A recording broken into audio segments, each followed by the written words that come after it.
halkani waa BBC oo aad ka dhageysanaysaan mowjadaha gaaggaaban efemyada magaalooyinka qaar Facebooka iyo barta internetka ee bbcsomali.com.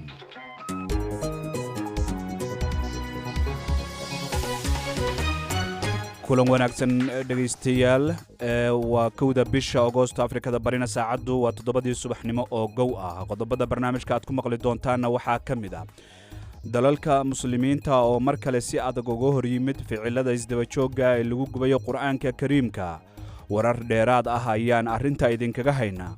maamulka Jubbaland oo sheegay in gacanta lagu dhigay qaar ka tirsan rag shalay ku xabadeeyay garoonka diyaaradaha Garbaharey diyaarad waday ciidamo militari ah. xabada diyaarada gaaray waxaa ku dhaawacmay askari saarnay kamid ah marka qoladii hadda arinka geysatayna insha Allah sharciga la horgeyn doona waxana gacanta lagu hayaa waxana waa la daba jooga insha Allah hadii Ilaahay yiraahdo marka way deganta xaaladda aad bay deganta wax shida amar waxaa kale oo aad maqli doontaan ardayda waxa ka kala yimaadeen North America, Mexico, waxay ka yimaadeen Canada iyo 24 state oo Mareykanka ah iyo Minnesota. marka waa 25 state oo Mareykanka ah iyo Canada iyo Mexico. waa tartan Qur'aanka Kariimka ah oo ka furmay gobolka Minnesota ee dalka Mareykanka.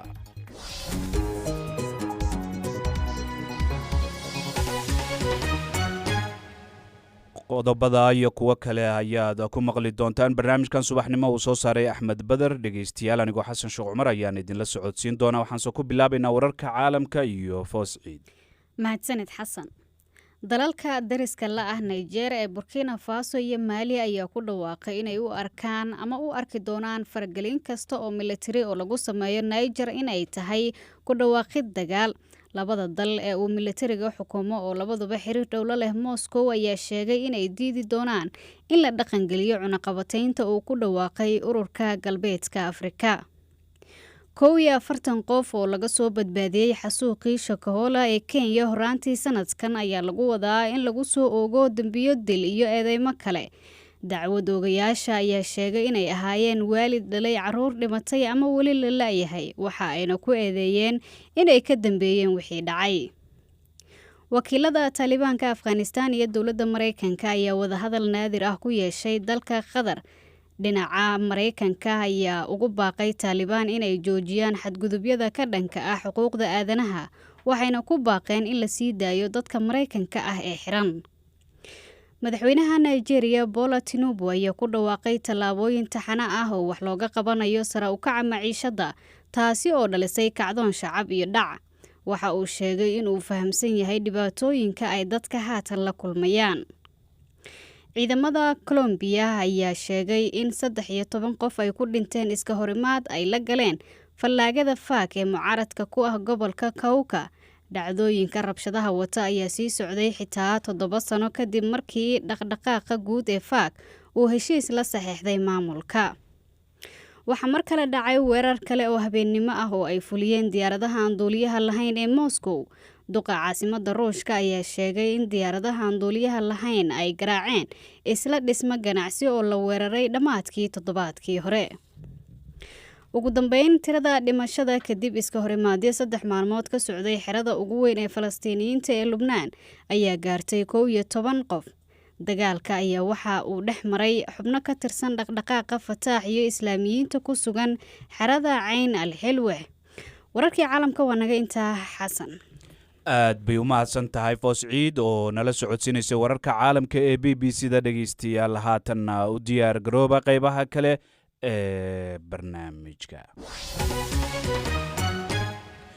mar kale subax wanaagsan dhageystayaal. aynu ku bilownay shir aan caadi ahayn oo ay yeesheen ururka Islaamka ee magaciisa loo soo gaabiyo OIC ayaa waxaa si kulul loogu cambaareeyay falalka soo noqnoqday ee lagu gubayo kitaabka Qur'aanka Kariimka kaasoo oo markaasi la sheegay in dalka Sweden mar kale shalay lagu gubay. waxaana shirkan ku baaqay Sacuudiga iyo Ciraaq kadib markii rag markaasi nin asalaan ka soo jeeda Ciraaq oo kitaabka Qur'aanka ku horgubay dhismaha baarlamaanka Sweden.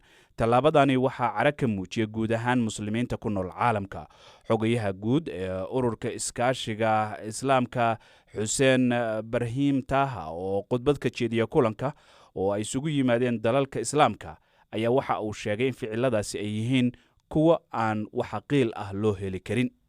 Nos États membres et le secrétariat général ont constamment envoyé des messages clairs. dowladaha xubnaha ka ah iyo xoghaynta guud waxa ay si joogtaa fariimo cadcad ugu diri jireen dowladaha ay qusayso iyagoo ka codsanaya in ay qaadaan tillaabooyinka laga maarmaanka ah si looga fogaado dhibaatada iyo saamaynta khatarta leh ee yeelan karaan falalkan daandaansiga. waxaa nasiib darro ah in mas-uuliyiinta ay qusayso iyaga oo sheeganaya xorriyadda hadalka ay sii wadaan bixinta shatiyada bannaanbaxyada oo ay oggolaadaan in lagu celceliyo falkan ka soo horjeeda sharciga caalamiga ah kuwaasi oo si cad u mamnuucaya wax kasta oo ku baaqaya que celui-ci interdit clairement tout appel à la haine religieuse. xuseen barhiim taaha xogayaha guud ee ururka iskaashiga islaamka ayuu kaasi ahaa oo ka hadlayay shir ay isugu yimaadeen dalalka islaamka oo markaasi looga falcelinayay ficilada lagu gubayo kitaabka qur-aanka kariimka. haddaba sidee ayay dhacdadan u arkaan muslimiinta Sweden? maxaase ka jira dadaalada ay dowladdu waddo ee ku aadan in shuruucda wax laga bedelayo? su-aalahaas iyo kuwo kale ayuu Axmed Badar weydiiyey xildhibaan Leyla Cali Cilmi oo ka tirsan baarlamaanka dalka Sweden. walaan horta waa ka xunnahay kolay haddaanu nahay bulshada muslimka ah ee ku nool dalka Sweden, gaar ahaan kuwayaga madaxda iyo dadka kale ee mas'uuliyiinta aqoonyahaniinta iyo dhammaan dadka shacabka ee muslimiinta ee Sweden ku nool way ka xun yihiin gafka loo geysanayo quraanka iyo dadka muslimiinta ee Sweden ku nool. yani tilaabadan waa tilaabo runtii cunsuriyad ka dhan ah oo lagu hayo dadka muslimiinta marka kale gafna loo geysanayo oo bareera baan u aragnaa. marka waa waxaan aad uga xunnahay. maxay kula tahay sababta muddooyinka ugu dambeeya soo celcelisay in qof uu ku dhiirado in meel fagaara uu ku gubo kitaabka qur-aanka kariimka ah? horta Sweden waxaa ka jirta xorriyatul qowl, waxaa ka jirta qofku inuu xor u lahaado diin, wuxuuna xor u leeyahay dee kolley kitaabka qur-aanka maahane wixii kutub oo dhan horta dhan waa la gubi karaa, sharciga qaanuunka Sweden baa banaynaysa. laakiin arrintan Sweden ka soo siyaado waxaa sababaya laba waxyaalood. 2022 Sweden doorasho galaysay oo xisbiyada cunsuriga iyo dad shakhsiyaad oo cunsuriyo ku shaqaysanaya inay quraanka gubaan iyagoo raba markaa inay u muujiyaan ummadda muslimka inay yihiin ummad muslina oo aan ku noolaan karin wadamada dimuqraadiyadda sida Sweden oo kale. macnaha iyagu waxay u gubayeen quraanka si dadka muslimka ay Sweden ku nool inay falal ay jawaab ay ka bixiyaan. haddana waxaa taas soo dhex gashay oo xilligaana socotay processkii NATO taasoo dee looga baahday taageero Turki oo diiday markii ugu horeysay, Turki oo runtiina dhariishay kitaabka la gubayo. arrintaas baa dabkaasaa lagu sii kicinayay. marka ajendooyin kala duwan baa meeshaan jira, laakiin mid ay tahay cunsuriyad ka dhan ah dadka muslimiinta ee Sweden lagu hayo iyo ajenda kale oo ah in la carqaladeeyo processka NATO. dowladda Sweden waxay sheegtay in ay wado dadaalo ay wax uga bedelayso shuruucda si loo mamnuuco gubidda qur-aanka kariimka. arrintaasi iyo dadaaladaasi socdo bal ka waran. dadaaladaba inay jiraan anigu ma arko. run ahaantii dowladda Sweden waa dowlad xisbiga ugu weyn ee dowladdan ay ku dhisan tahay waa xisbi cunsuriya. madaxdooda ugu sarreysa maalin walba dadka muslimiinta aflagaadeeya. waxaa hadda ugu dambeeyay gudoomiyaasha baarlamaanka gudoomiye ka mid ah oo gole gudoomiye ka ah baa hadda maalin dhaweyd ugu dambeysay Twitter-ka aflagaadeynayay dadka muslimiinta. lama oran karo dowladdu daacad bay ka tahay. dowladdu wasiirka amniga ama amniga civiliga maalin dhaweyd hadlayo lahaa falalkan waxaa geysanaya shakhsiyaad ee dowladdu islaamka ma soo horjeedo cadowna kuma aha. laakiin waa arrinkaas wuxuu ku beenoobayaa isla maalintaa waxaa hadlay xisbiga ugu weyn ee dowladda hoos yimaada oo aflagaadeynayay qur-aanka iyo muslimiinta iyo nebi maxamed. marka lama oran karo dowladda Sweden raalli kama ahan, waayo way ka tahay raalli. hadday raalli ka ahayn waxay wax ka qaban lahaayeen mas-uuliyiintooda ee aflagaadada ku haya shacabka muslimka ee waddankan ku nool. marka lama oran karo inay dowladdu dadaal ugu jirto inay arrintaa wax ka qabato. waa been weeyaan. dowladdu waxay dadaal ugu jirtaa in processka NATO uusan wax khalkhal ka gelin waxay rabaan inay xaaladda dejiyaan waxay isleeyihiin nimankan Turkiga armay heshiiskii hadda ugu dambeeyay ee ogolaanshaha dib idinkagala noqdaan waxay kaloo ilaalinayaan dhaqaalahooda adiga waxaad ka mid tahay baarlamaanka dalka Sweden haddii aad tihiin baarlamaanka door intee la dhan ayaad ka qaadan kartaan joojinta arrintani iyo samaynta shuruucyo looga hortagayo baarlamaanku xisbiyo kala duwan weeyaan baarlamaanku wax weeyaan wuxuu ka kooban yahay xisbiyo kala duwan xisbiyaduna mabaadi kala duwan bay wadataa dawladda waxa soo dhisay nimanka hadda maanta baarlamaanka awoodda ugu weyn ku haysta waana nimanka maanta dalka hogaaminaya xisbiga cunsuriga xisbiga liberaalka xisbiga moderatka iyo xisbiga Christian Democratska ba hogaaminaya dalka ayagana awoodda baarlamaanka maanta haysta marka lama oran karo annaga awood ahaan baarlamaan ahaan baan wax qaban karnaa waayo tira ahaan awood iyaga haysta aqlabiyad iyaga haysta marka anagu laakiin waxaan ku jirnaa dadaal ah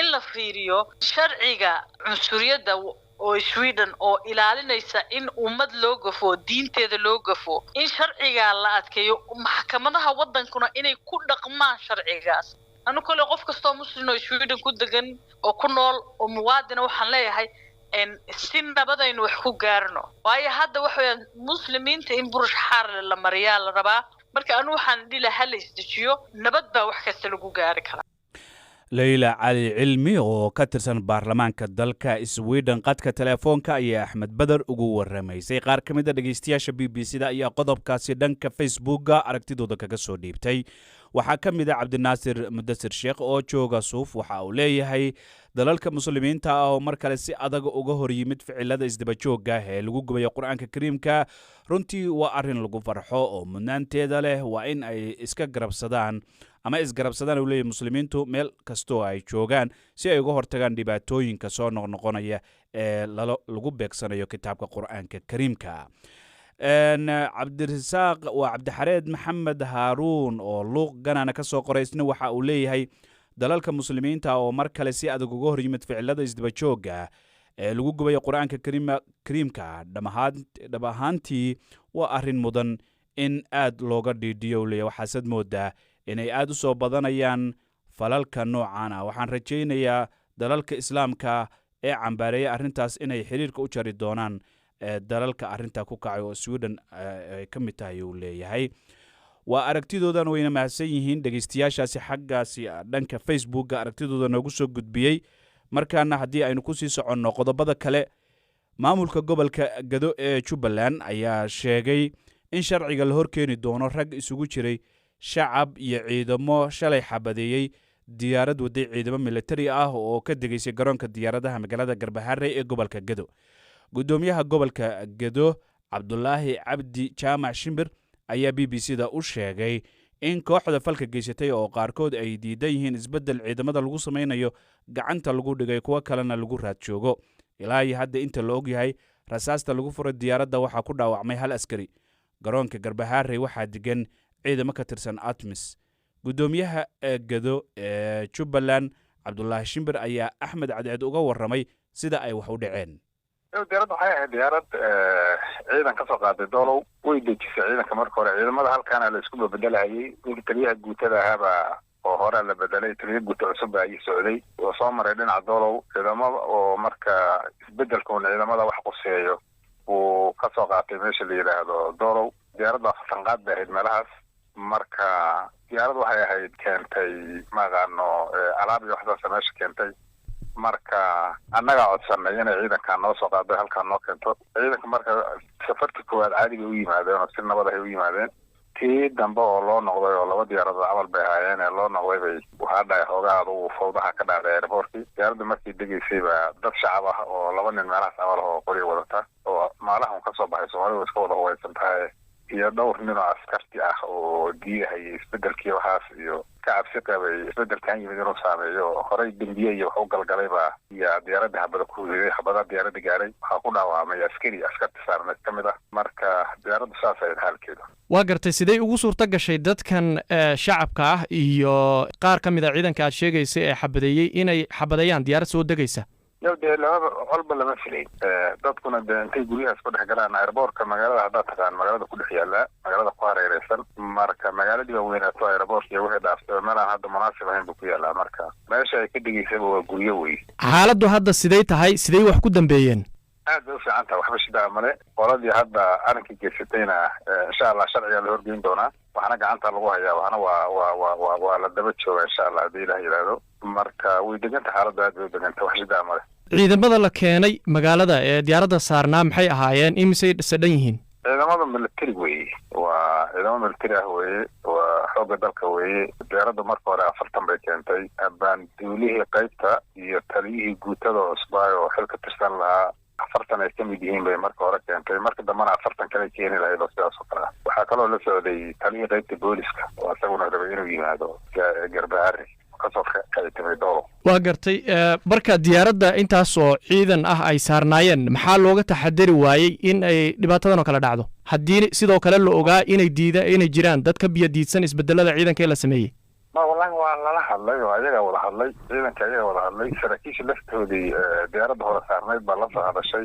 wax dhib ah oo intaas gaarsiisan inuu imanayo ma la moodaynin, sooma malaynaynin, lamana ogeyn hadda wax saas ah. waa dad fawdeeyey oo mataqaana si aan lagu taligelin ooga baxay meelihii ay joogeen. haddaba ma muran baa ka dhex jira ciidamada? muran kama dhex jiro, wax weyn ma jiraan baan u malaynayaa, laakiin waan u malaynayaa isbedelka wax ku saabsan inuu jiro. waa wax un militariga ku xiran, dee aniguna hadda military maahi, waa layga badiyaa waxaas. marka sidee ku dambayn kartaa haddii hadda ay dhibaatadan oo kale ka dhacday, sidee loo xalinayaa? wallahi waxaa loo xalinayaa wixii military ahana dee qaab military baa loo xalin doonaa. shuruuc buu ciidanku leeyahay, shuruucdaasa la marin doonaa. ciddii kale oo hadee shacab ah ama malaysia kale oo ka mid noqotay nin baa ku jiraan u malaynaya, hal nin. isaguna dee sharciyo kale oo lagula dhaqmaa jiro oo la marin doono haddii ilaaha yidhaahdo shacabka qabta. xaaladda airboortka hadda sidey tahay? diyaarada ma kusoo degi karaan? safe wey airboortka, waxba dhiba ma qabo. naglajahtaasir baa ka dhacday, ayadana waxay ahayd un wax un sikadiisa isaga dhacay oo wax ku talagala maaha. in marka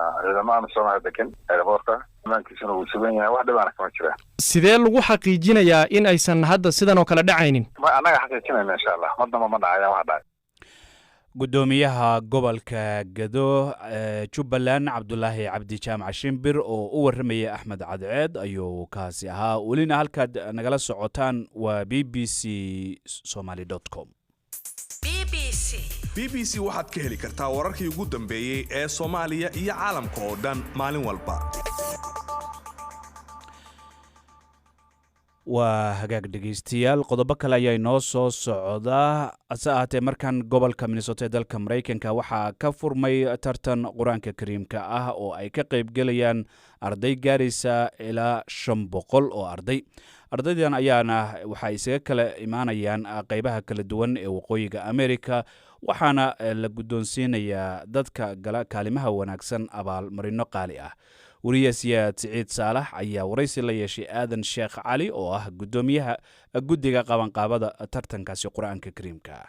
hadda waxaa la marayaa sanadkii 9aad, marka marxalado kala duwan soo maray. sanadkan waxaa iska rajiis gareeyay 634 arday. waxaa la soo maray tasfiya uula waxa la yiraahdo ama isreereeb. marka waxaa hadda soo baxay 500 arday ayaa hadda soo hartay. tartanka maanta waa opening ceremony maanta ahaa July 31deedii. marka culimadii meel walba adduunka ka kala yimid ayaa hadda xafladii ka soo qayb galay. marka berina waxa bilaabmi doona tartanka quraanka saxda. waa gartay. aadan waxaad iga warantaa ardayda ku tartamaysa tartanka sanadkan oo hakii 9aad halkee ka kala yimaadeen? ardayda waxa ka kala yimaadeen North America, Mexico, waxay ka yimaadeen Canada iyo 24 state oo Mareykanka ah iyo Minnesota. marka waa 25 state oo Mareykanka ah iyo Canada iyo Mexico. sanadba sanadka dambeeya waxaad bedeshaa nidaamka iyo waxyaabaha lagu guuleysto. labadii sano ugu dambeeyay waxaan xusuustaa in baabuur lagu guuleystay. sanadkan maxaa cusub, maxaase lagu guuleysan doonaa tartanka? sanadkan baabuurta waa lagu guuleysan doonaa. ardayda lacagay heli doonaan, lacagihii awaadkii awal cimradana dee sidii hore ay u socotay bay cimrana waa heli doonaan. waa gartay lacag baa soo hadal qaaday lacagta ugu badan oo qofka ku guulaysta 30 jus oo heli karo maxay noqonaysaa lacagta waa kala duwan tahay waa dhowr iyo 10,000 hadda ima hor yaalaan laakiin waa dhowr iyo 10,000 marba si waay marka qofkii koowaad baabuur heli doonaa qofka ku xigana wuxuu heli doonaa 12,000 website-keena ugu qoran imamshatibi.org.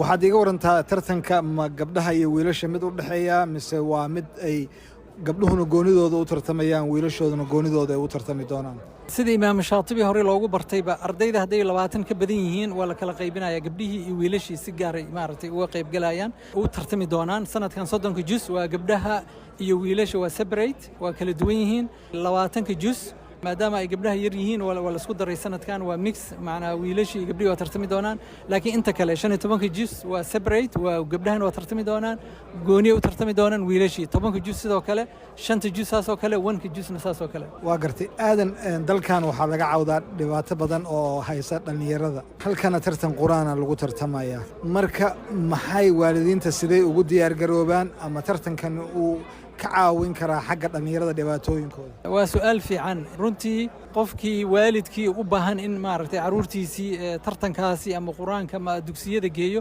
waa dadka runtii waxaan leenahay ka badbaaday dhibaatooyinka maaragtay wadankan waalidiinta iyagaaba 24 sac iyaga ku mashquulsan macallinkii dugsigii iyo musaabaqada tartankeeda diyaar garowgeedii marka ilmihiina la faahantoodii maaragtay haddii abaalmarin intaas la siiyo cimro la geeyo marka fursadaas ugu fiican qofkii inuusan maaragtay khayrkii masaajidadii iyo quraan barashadii uu maaragtay uu ka fog yahay marka waa qayb looga badbaadin karo caruurta in maaragtay quraanka ay bartaan ay xifdiyaan kadibna iyagana la abaalmariyo role model ay noqdaan ardaydii kale ee adduunka tartan ka qayb galay ay ku daydaan ugu dambeyntii tartankan sida ii muuqata waxaa ku baxaya qarash badan waxa uu soconayaa muddo 6 cisho ah qarashkaas xaguu ka yimaadaa yaase idinka caawiya waa su'aal fiican qarashkaasi community-ga bixiya dad baa maaragtay community-ga ayaa dadaas sir u baxsada dadaa maaragtay tabarruc u baxsada marka qof walbana waa ka qayb qaadan karaa laakiin wax dawlad iyo organization iyo cid soo caawiso oo ama maaragtay ku xiran ma lahan marka dadkaasi oo community-gaasi ah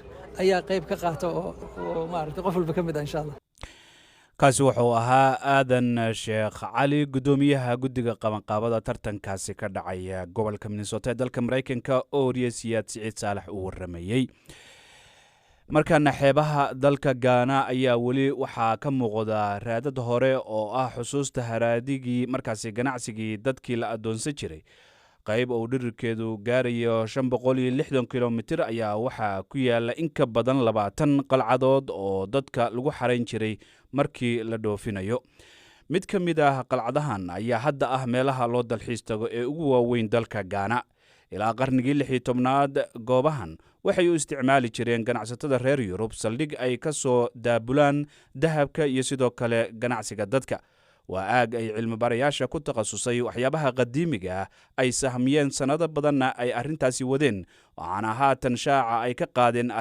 arrin aan caadi ahayn oo ah macluumaad cusub oo ku saabsan wakhtigii adkaa wariyaha BBC-da Thomas Nadi ayaa warbixintan soo diray waxaa soo jeedinaya Siciid Xasan Anteno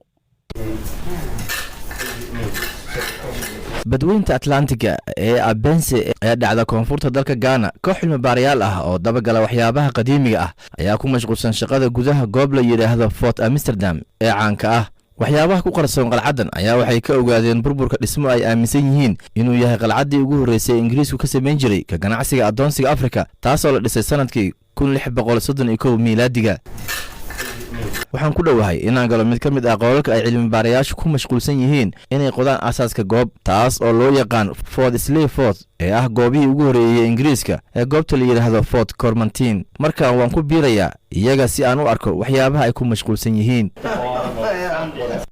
ardayga soo qalin jabiyey ee halkan qodayay ayaa niyad jabay kadibna maalin maalmaha ka mid ah ayaan soo galnay oo dhagaxaanta aad arkayso qaar halkan lagu soo bandhigay ayuu bilaabay inuu qaar sawiro waxaan si lama filaana ugu iri taasi waa derbi cad Professor Christopher Dicors waa gudoomiyaha qaybta qaabilsan taariikhdii hore ee dugsiga Maxwell isaga iyo kooxdiisu waxay qayb ka ahaayeen mashruuc cilmi baariseed oo halkan 3 sano ka socday oo way la socdeen farshaxanada aan ka helnay gudaha goobta la qodayay ee la xiriirta taariikhdii hore ee Dutchka tani waxay noo sheegaysaa inaan haysano aasaaska qalcadii hore ee Ingiriiska qalcadda Fort Amsterdam oo dhowaan la dhisay ayaa laga casriyey dusha sare ee haraadigii qalcad Ingiriisku lahaa kadib markii Hollandeesku ay qabsadeen goobtan dagaal ba'an kadib sanadkii 1665 ee miilaadiga.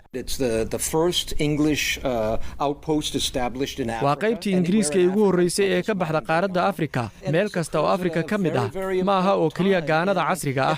tani waxay dhacday waqti aad iyo aad muhiim ugu ah taariikhda dhanka badda Atlantiga. waa xilliga uu isbeddelku dhacay ee inta u dhaxaysa markii diiradda ganacsiga dahabka laga wareejiyey loona weeciyey ka ganacsiga adoonsiga, taasoo ah mid ka mid ah waxyaabaha muhiimka ka dhigaya shaac ka qaadista aasaaska qalcadda Fort Formentine ee xiisaha leh. waxaan helay waa tuubo. aan eegno hadda waa maxay waxa kani. waxay u eg tahay tuubo ay la socoto hawo qiiq ah ama wax kale. haatani gebi ahaanba waxay leedahay soo jiidasho. inkastoo ay u eg tahay tuubada qiiqa, waxaan aragnaa in tuubada noocan ah ay sidoo kale aad u kala duwan tahay wakhtiga aan halkan kaga hadlayno horaantii qarnigii 17aad. waxaad arki kartaa in kuwa halkan gaar ahaan inay yihiin kuwa aad u yaryar. sababtu waxay tahay sida aad la socotaan tubaakada waxay ahayd geed laga helo qaaradda Ameerika, sidaa awgeed Afrika iyo Yurubna toona lagama isticmaali jirin ilaa badweynta Atlantiga laga bilaabay in dhinaca kale lagaga talaabiyo dadka la adoonsanayo. sidaas darteed markii ugu horreysay waxay soo gaartay qaaradda Yurub, iyadoo markaa kadibna ay gaartay qaaradda Afrika. waxay ahayd xaqiiqdii mid aad qaali u ah. waxaa loogu magac daray tuulada Cormantise ee u dhow qalcadda Ingiriiska xarunta u ahayd, iyadoo door muhiim ah ka ciyaartay marxaladihii ugu horreeyey ee ka ganacsiga dadka la adoonsado. kumanaan rag iyo dumar ah ayaa halkan si khasab ah looga diray Karibiyaanka si ay uga shaqeeyaan beeraha.